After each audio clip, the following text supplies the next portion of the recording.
Thank you, everyone. Welcome to the spring semester internship program here in the Blinken Auditorium at the Washington Center. 25 years ago, a four-term congressman from Wyoming spoke to a group just like you. We're very honored to have him back with us today. And to introduce him is his good friend, another congressman and cabinet-level secretary, the Honorable Norm Mineta.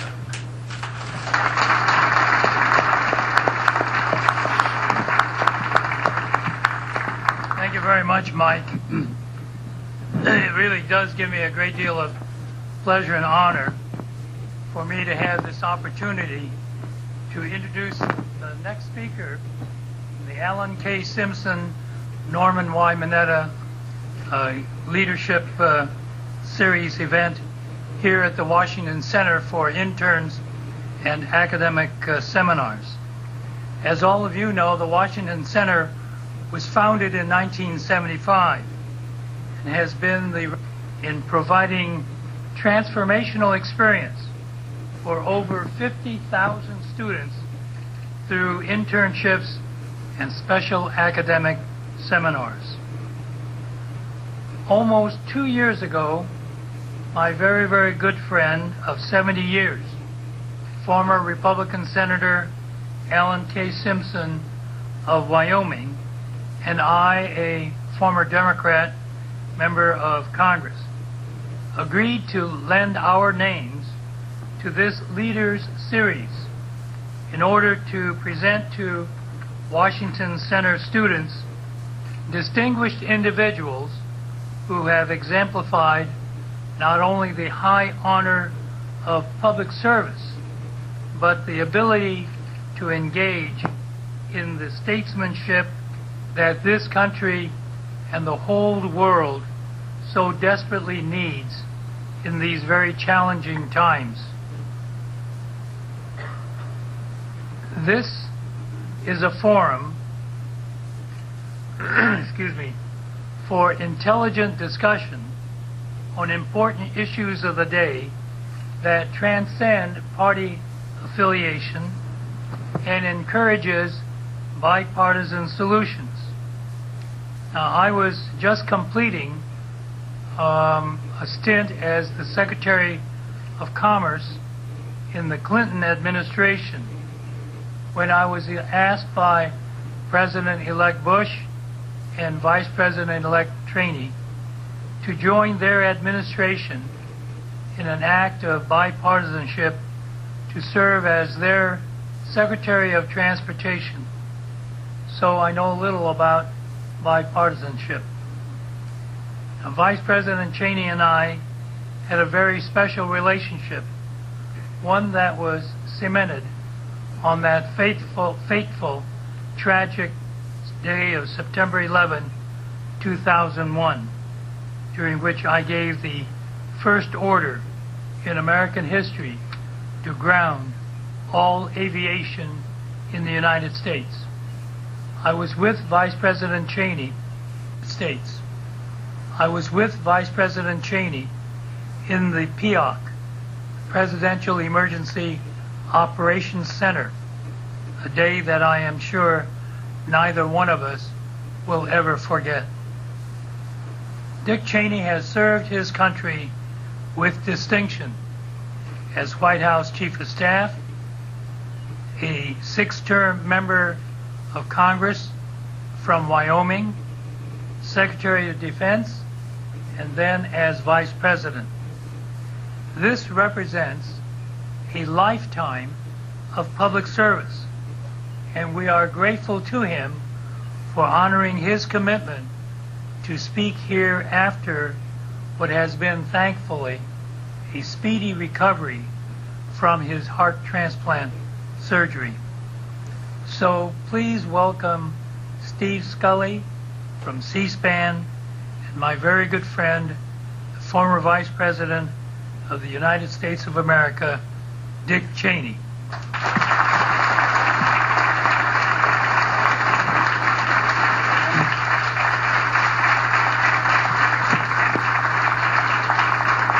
Mr. Vice President, one change to the program. This is the Simpson-Mineta series, but today it's the Mineta.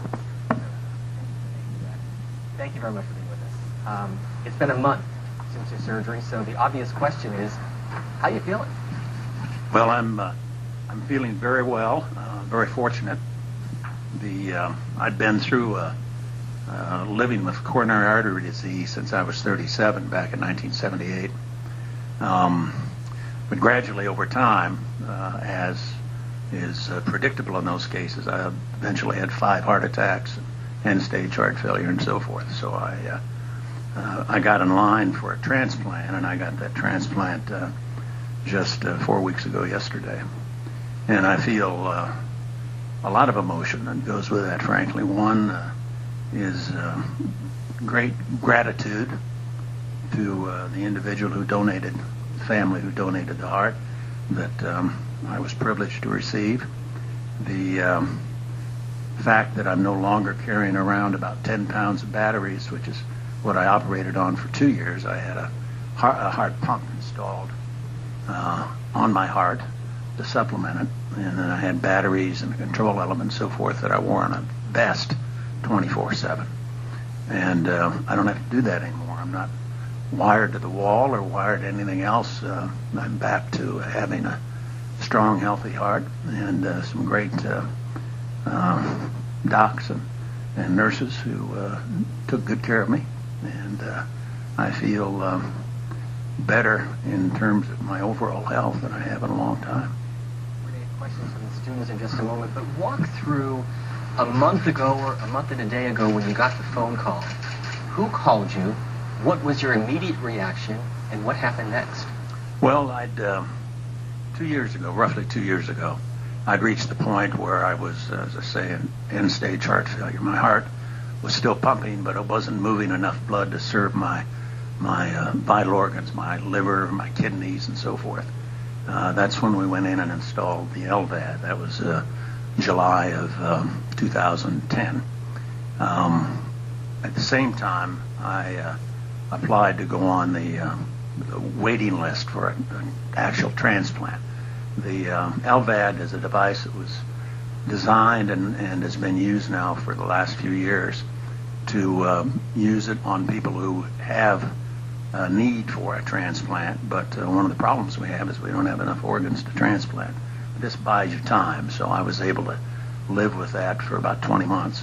And in the meantime, you work your way up on the list with respect to being eligible for a transplant. And you have to go through a lot of tests. There are a lot of things involved in deciding whether or not you're a good prospect for a transplant. There are also an awful lot of measurements that need to be taken to make certain that you get matched up with the right kind of heart. It involves blood type. It involves the size of the heart relative to your body. Tests for all the antibodies that you have. It's to make certain that they get as close a match as possible, so that enhances your prospects of success. And then on a Friday night, about midnight, I got a phone call. I knew I was getting near the top of the list, but it was a matter of finding a heart and having a heart become available that met my requirements. And we got a phone call at midnight, and got in the car and drove to the hospital.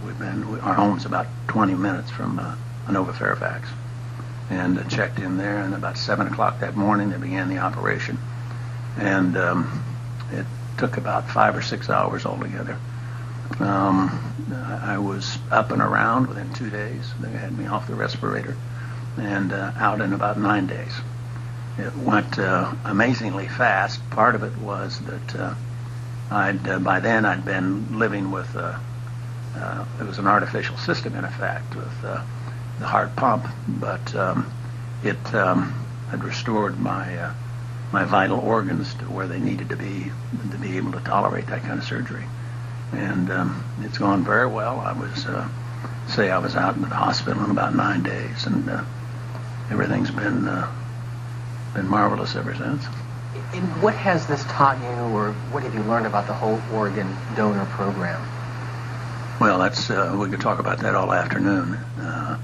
you hear people talk about their health, and lots of times we overdo it in a sense. But the donor program is enormously important, and it's possible when people agree to be donors. I carry, for example, my driver's license, my Wyoming driver's license, has a little red heart on it, indicating I'm an organ donor, that I've volunteered for that, and if anything ever happened to me, car accident or something like that, they'd know that they could harvest whatever organs might be of utility. My old heart obviously wasn't much good after 30-some years of abuse. But when they do a transplant, lots of times they're able to get organs to help several people, not just one.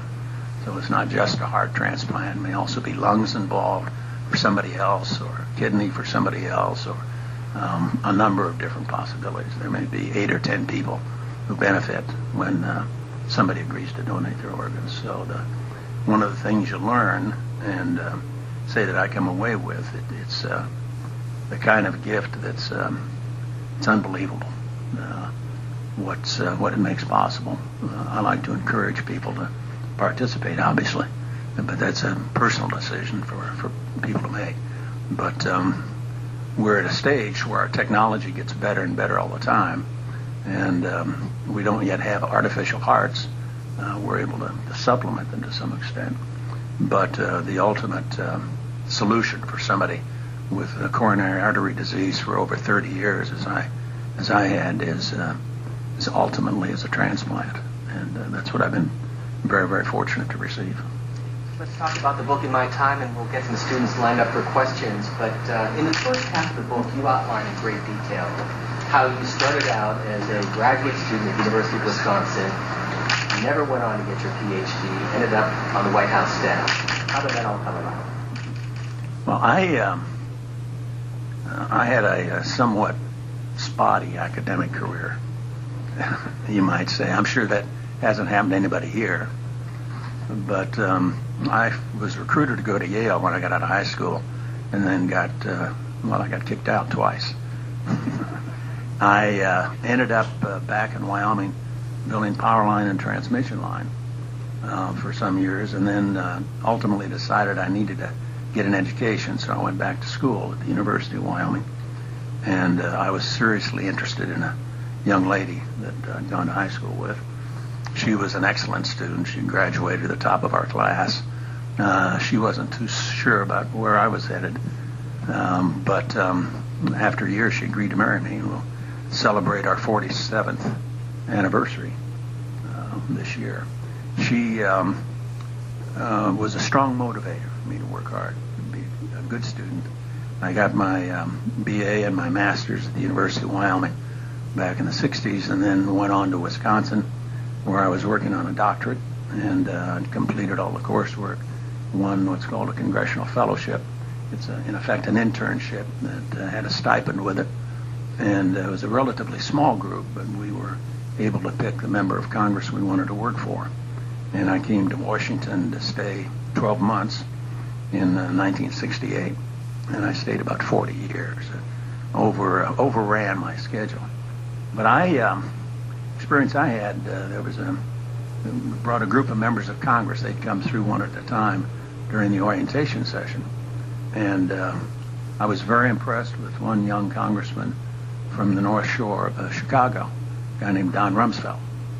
And he spoke to the group, and I thought, well, I'd kind of like to go to work for him. So I went and interviewed him with him, and he had me in his office, and he asked me what I was doing. I'm explaining how I was studying the way Congress voted and doing a PhD thesis and so forth, and then I was going to go back and become a professor. And he listened for about 10 minutes, and he stood up and he said, "This isn't going to work," and threw me out. He claims that's not what happened, but I took notes. I remember it very well. Well, a couple of months later, he was named by President Nixon, who was just starting his administration, to run the Anti-Poverty Agency, the old Office of Economic Opportunity. And I sat down shortly after he was announced, and I wrote an unsolicited 12-page memo to him, telling him how he ought to conduct himself in his confirmation hearings, what he ought to do with the agency once he took over, what kinds of policy initiatives he should undertake, and so forth. And it sent it through the man I was then working for. And didn't hear anything about it for a couple of weeks. And then I got a phone call asking me to come down to the agency the next day to be part of a transition group, just a group that was going to advise Rumsfeld. And this was the day he'd been sworn in. So I went down. He came in, he spoke to the big group, and then left. And then he sent a secretary, and she came in and said, "Is there anybody in here named Cheney?" And I held my hand up, and she took me back into his office. And he looked up at me and he said, "You're congressional relations. Now get out of here." That's how he hired me. He didn't say, "I'm sorry I threw you out last time." He didn't say, "I liked your memo." He didn't say, "How would you like to come to work for me?" He said, "You're congressional relations. Now get out of here." So I went out and said, "Where's congressional relations?" and got directions and went down and took over. And you were how old? I was, at the time, I was 37. No, excuse me, 20. I would have been just turned 28. Ariel Giordano from Monmouth University. Question. Hi, Mr. Vice President. I just wanted to thank you first for this opportunity. It really does mean a lot to me. My name is Ariel Jordano. I'm from Monmouth University, and my question has to do with your book specifically. When writing your book of memoirs, was there any event or moment you would have done differently, and any regrets that you had in your earlier years of politics that you wish you would have done? Things I wish I would have done in political life? Not really. I look back on that, with two thoughts primarily stand out. One, I was very fortunate. I had some great opportunities that came my way, but that was in part because of people who were willing to take a chance on me. After you've had a career like mine, it's easy to look back on it and you sort of get into the mindset that somehow I earned it all by myself. That's not true. It's almost never true. If you think about it, you're able to advance what you do and make forward progress in a career because people are willing to help. And I can identify Don Rumsfeld, Bill Steiger, who was then a congressman from Wisconsin, Jerry Ford, who was willing to hire me to work for him. I actually went down the day he took over and to be part of the transition, eventually become chief of staff when I was very young. My subsequent career, has turned on those decisions that other people made when I was here as a young man and didn't expect to stay more than 12 months. But those are the things I think about. In terms of what I would have done with my own career, I did everything I set out to do.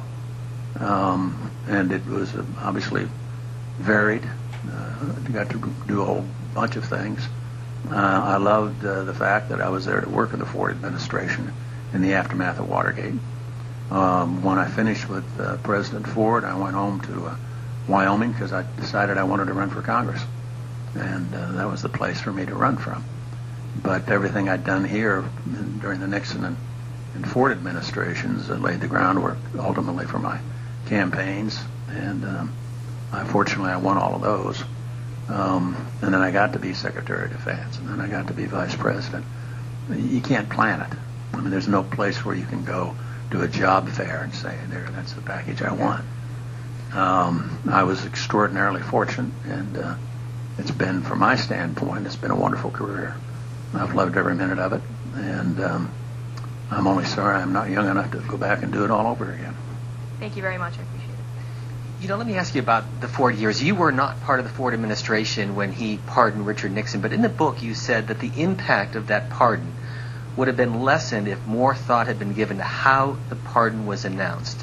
Now, you've said the pardon was the right decision, but in terms of the public relations, what do you think Gerald Ford or people around him should have done? Well, Rumsfeld and I came in and helped with the transition for about 2 weeks, I guess, and then we both left. I went back to a private company where I was working in Washington. Don went back to NATO. And then a couple of weeks after that, we got called back after the president had been there about a month, and he decided he needed a new chief of staff, and that was the job he gave Rumsfeld, and then made me his deputy. And it was during that couple of week period between our tours that he issued the pardon for Nixon. I thought it was the right thing to do from the standpoint that that it was just, in a sense. I mean, Nixon was resigning under fire, the only president ever to do so. He made a very, very difficult call, and President Ford made the decision he did because he thought it was the right thing for the country to put Watergate behind us so we could move on and deal with other things. The only problem I saw, and that I talk about in the book, was the president announced the pardon on a Sunday morning on nationwide television. Nobody's up watching nationwide television on Sunday morning unless you're, a glutton for punishment and you love Meet the Press or Fox Sunday mornings. But in those days, very, very few people actually saw the broadcast. And if you look at it, go back and look at those old tapes, you can see the sun streaming in the windows of the Oval Office. The leaves are out on the trees. It's along in September, early September still. And it was just a beautiful day in a fantastic setting, and Ford gave a great speech, but nobody heard it. And there hadn't been any effort made to sort of lay the groundwork, like maybe, for example, some leaks to the press, or maybe bring in the congressional leadership and brief them in advance. And so everybody was really surprised by it when it happened. And it dropped us about 30 points in the polls in a week. We went from close to 70% approval rating down to about 40%. And it was a burden we carried all the way through the 76 election. And I think it contributed to our defeat. But the thing I really loved when I think about it was when President Ford died, what a lot of people remembered and were reminded of was that he'd had the courage, knowing full well it might well cost him the presidency, to make that decision and to stick by it. And he was a remarkable man, and as I look back on it now, I think one of the things that proved that was, in fact, his decision to pardon Nixon. Let's go to Anna Gover, Westfield State University. Anna? Thank you so much for being here, first of all. So I'm going to go back to the beginning a little bit. So you started off as an intern in D.C. and you worked your way up all the way to chief of staff and then eventually vice president. So do you feel that your internship was vital to that process? And what kind of lessons did you learn there that you couldn't have learned anywhere else? Well, the internships were vital. I did an internship in the Wyoming State Senate, but they only met 40 days every other year, so it wasn't like it was an extensive career, which is, by the way Congress ought to meet about 40 days every other year. But that was my first political experience, and when I entered that, I was sort of nonpartisan. I was a graduate student. Then I worked for the governor of Wisconsin for a year, and both of those were with Republican state senate, a Republican governor.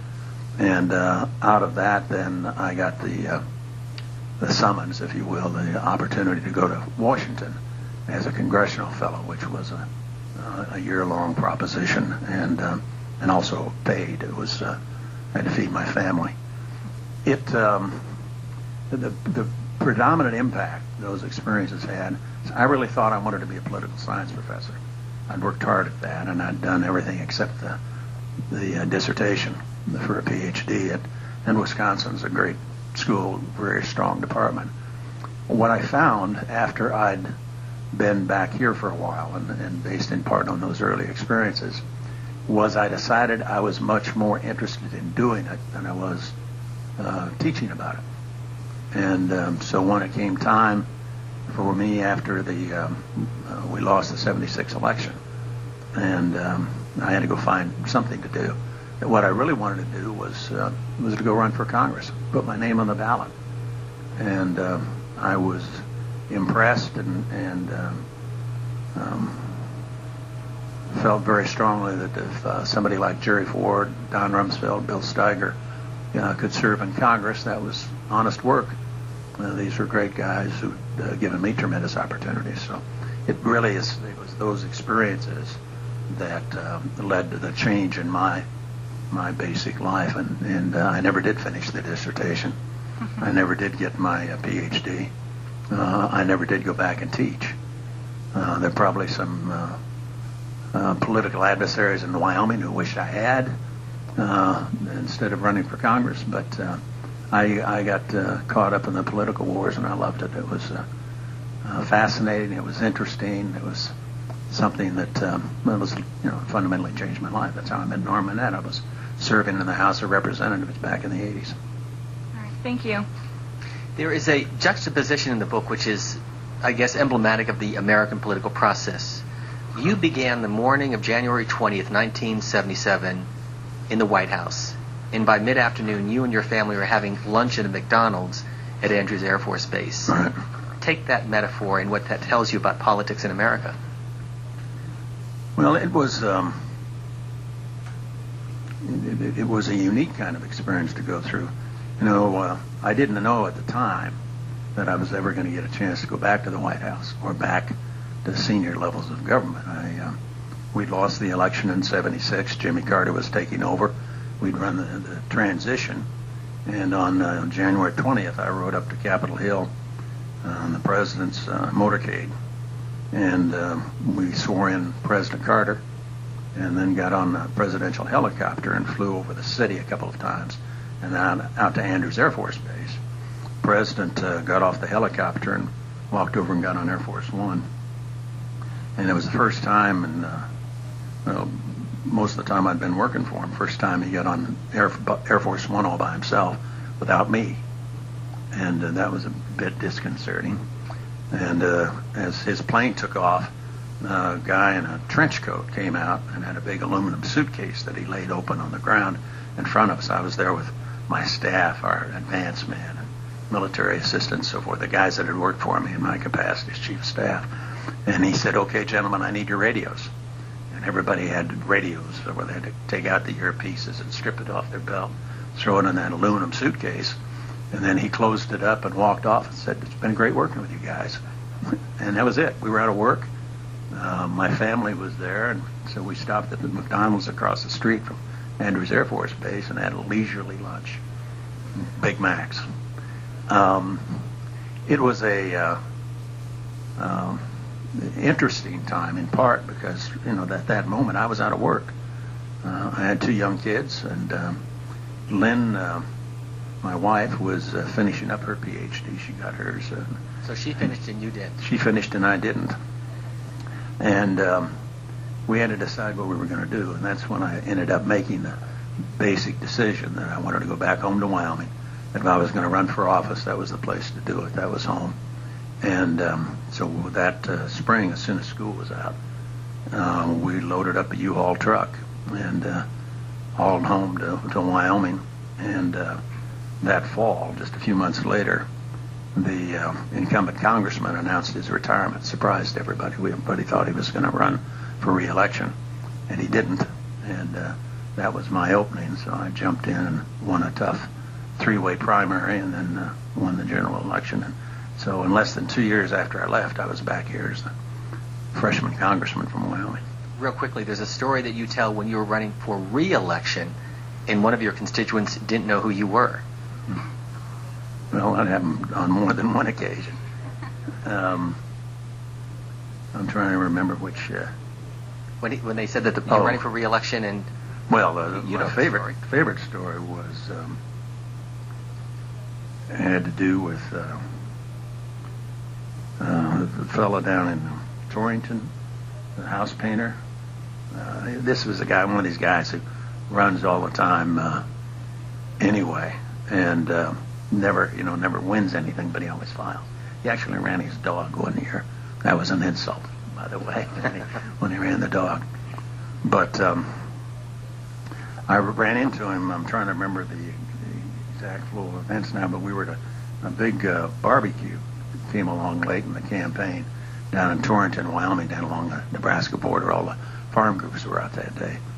And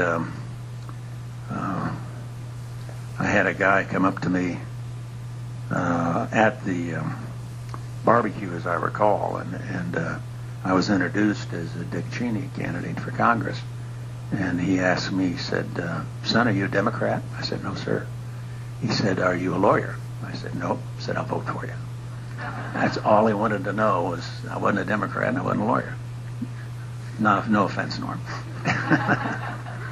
Sarah Keller from Ball State University. Thank you for being with us today, first of all. So you served as the Chief of Staff in the Ford White House, and then later, obviously, as the Vice President with President George W. Bush. I was wondering if you could tell us the similarities and differences between those two roles, both in the White House, and then how your position as the Chief of Staff helped you to be better prepared to serve as the Vice President. Thank you, Sarah. That's a good question. The thing, when you're studying political science, and I don't know whether you've had this experience or not, but I came away from my years as a student and a scholar.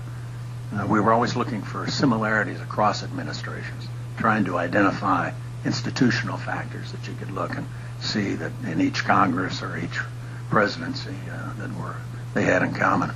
After I'd been involved doing it for a while, I changed my attitude in terms of what was significant, and concluded that, especially from the standpoint of the White House and the President, that what was really distinctive about the job was that it was different for every president, and it depended a lot upon the time in which they governed.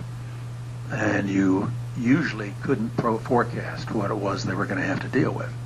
I mean, in the Bush administration, when I ran with then Governor Bush, we were focused on a lot of domestic issues. He'd been governor of Texas. He was focused on tax policy and education and so forth. And 8 months into the administration, 9/11 happened. 3,000 Americans killed by terrorists that morning. And that fact and our responsibility to defend against any further attacks and so forth is what dominated the rest of our presidency for the next 7 years. That was the prime focus. The other thing that was crucial and vital is the personality or personal characteristics of the individual behind the desk in the Oval Office. And each one of them is dramatically different. And it's very hard to predict, how Dwight Eisenhower might have dealt with the kind of thing we had to deal with, or FDR, who obviously had not only World War II, but also the Depression to cope with. We've been fortunate during some of our times of great crisis to have individuals who could step up and do what needed to be done. But it's interesting. I've just finished a book on Dwight Eisenhower by a man named Gene Edward Smith. It's a new biography called Eisenhower in War and Peace, and it covers his life. And what I come away with from that is a much higher regard for President Eisenhower than a sort of the conventional wisdom in the academic community. You may see from time to time they'll list presidents, and the historians will rank order them in terms of who was the best and so forth. I would have to say that those rankings bear almost no resemblance at all to my experience and in terms of how I look on those individuals. But the Chief of Staff's job, it's very different than being the Vice President. It's focused very much on what the President needs to have done. He needs to have somebody around him who's going to be there, from early in the morning until late at night and do whatever he needs to have done, and who can speak with the authority of the President, never abuse it, never mistake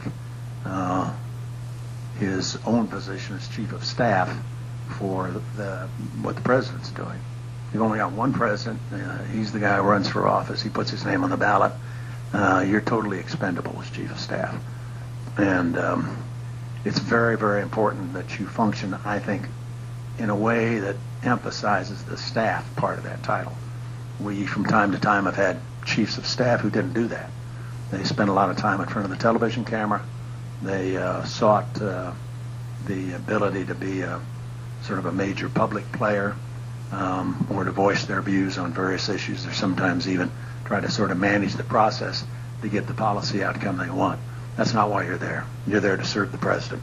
And he needs to have somebody in that job that he's got total confidence in to carry out his instructions and to do what he needs to have done. The Vice President, on the other hand, you may or may not have much to do. It's a interesting, very interesting proposition. Part of what you do, obviously, is you're there in case something happens to the president. And beyond that, it's really up to the president and what his relationship is with the vice president in terms of how much you're asked to do what you get to do. It's really totally in his hands. And we've had a lot of vice presidents that nobody remembers because they were never asked to do anything.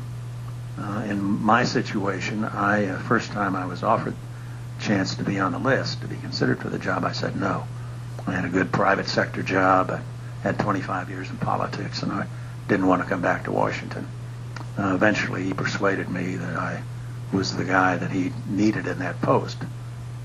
He put me in charge of the search committee, and some of my friends have subsequently said, yeah, Cheney went to work and he searched and searched and he found himself. And that's how he got to be vice president. That's not accurate, but that's the charge that's often made. It's a very different kind of a function. You're not in charge of anything. You're not in charge of the White House staff. You're not Secretary of Defense commanding 4 million people, troops and civilians, or running the Treasury Department or transportation the way Norm did.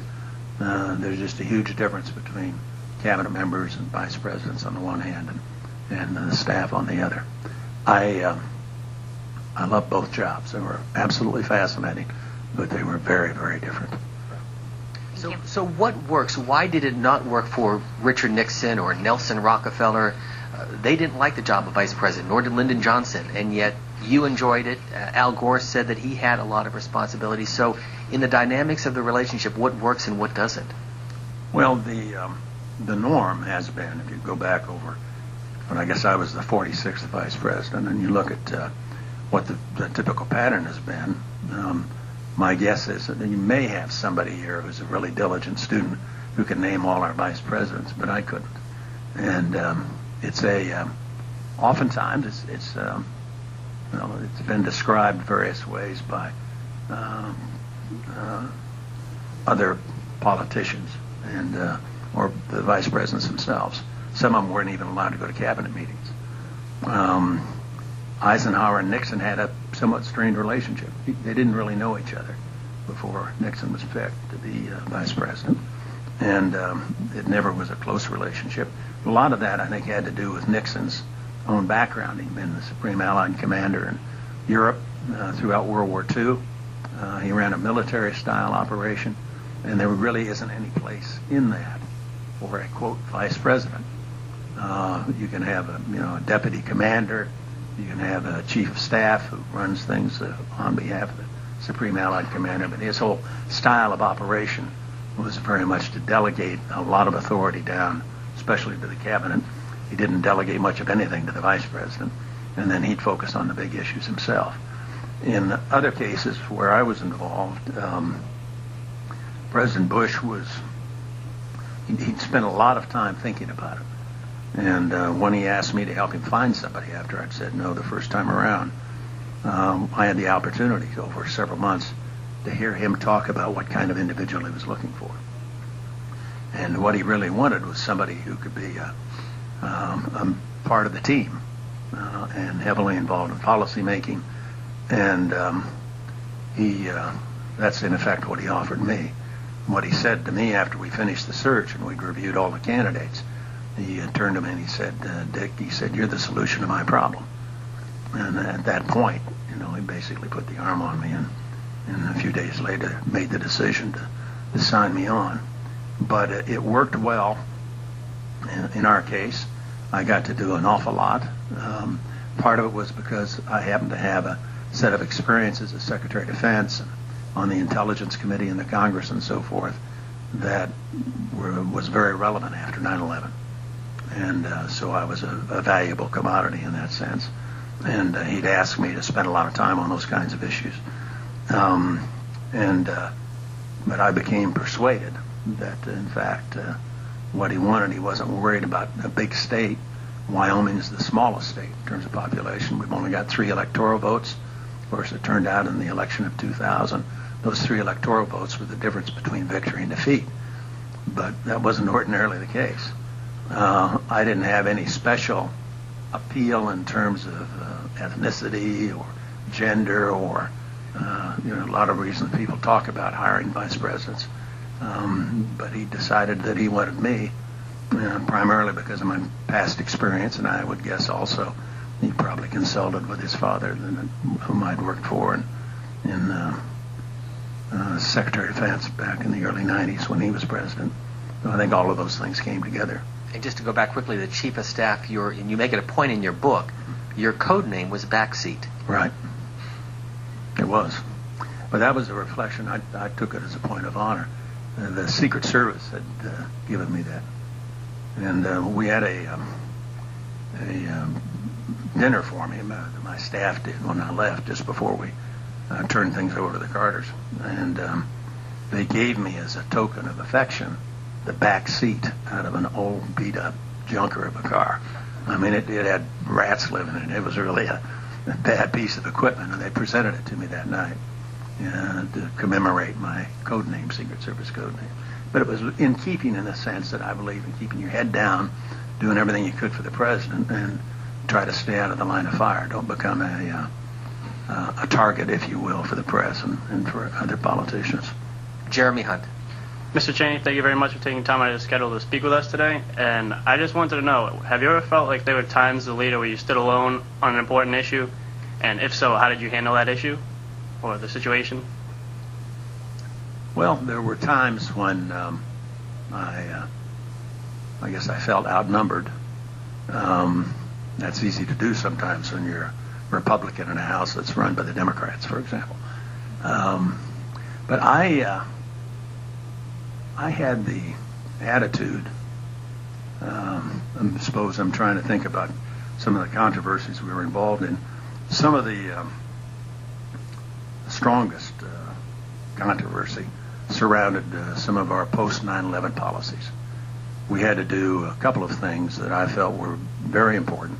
The president made the basic decision, signed off on it. I didn't do it by myself. But one was to set up our terrorist surveillance program that let us collect intelligence on people calling from outside the United States to people inside the United States, if we had reason to believe that that call may have come from an al-Qaeda type. And the other was our enhanced interrogation techniques that we applied to a handful of al-Qaeda terrorists when we captured them that were controversial. I won't bore you today here with all the Who Struck Johns, but we were very careful to make certain they were legal, that we stayed within the limits, but we did develop techniques that were absolutely vital in collecting information from people like Khalid Sheikh Mohammed, the mastermind of 9/11. And we captured him in the spring of '03. He wasn't very cooperative at the outset.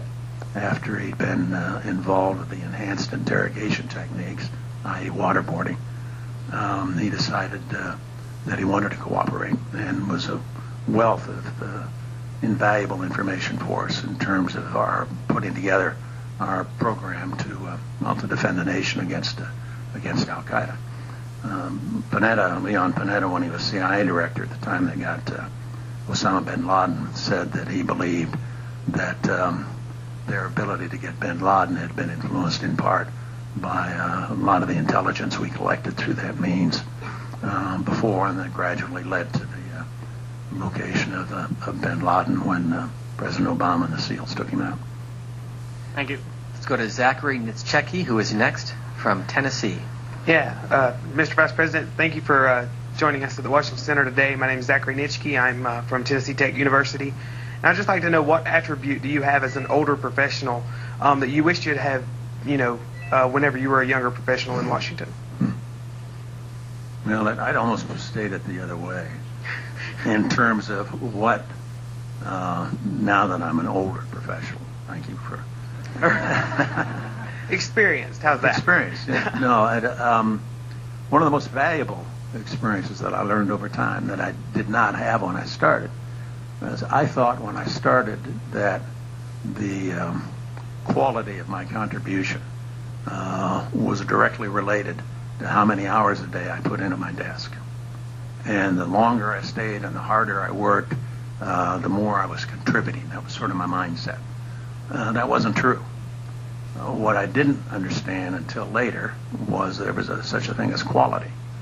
and that it was important not just to be at your desk, sending memos out and responding to memos. You got to do all that sort of thing, but that it was much, much better to be organized in a way that you had good help, good staff working for you, that you could get them to focus on things and give them guidance on what they ought to be doing, and then focus on the big issues yourself, but also to pace yourself, to take that time to occasionally grab a day with the family, 7 days a week.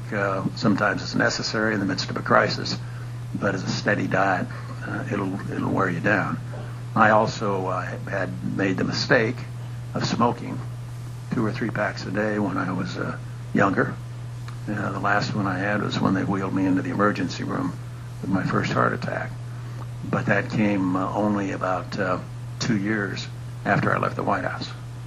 And there's something to be said for the notion that the way I lived during that first cycle in government, if you will, drinking a lot of black coffee, smoking cigarettes, not getting much sleep or exercise, to some extent I brought it on myself because I didn't take care of myself. And what I'd learned over the years since is that there is such a thing as quality, and sometimes less is more, but it's very important if you're going to make a career out of it, as I have, and pursue it over a long period of time.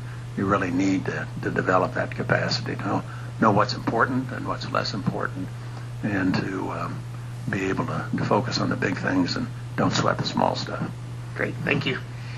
In your book, and this is at the conclusion, but it might be a question on the state of American politics, you wrote this. You said that our political battles are messy, shrill, and sometimes cruel, and yet for all of that, you say that the system has a way of producing courageous and compassionate action when it is needed the most. So in terms of what you're seeing today in Congress, in American politics, what are your thoughts? Well, I'm still looking for it in this cycle. I think about it in terms of when I'm asked today lots of times, people will say, isn't this the worst period in American politics, the worst time when the rhetoric's harsher and the relationships are more strained and people are nastier to one another. But then, I hark back and I think, well, let's see. When I came to Washington in the summer of 1968, Martin Luther King had just been assassinated. Bobby Kennedy had just been assassinated. The cities had been in flames as a result of the riots and protests that came out of that. When I arrived in Washington to find an apartment to live in that summer, I just came down for a day and then back to Wisconsin. They had troops stationed on the steps of the Capitol. Elements of the 82nd Airborne had been moved into Washington to maintain order during that period of time.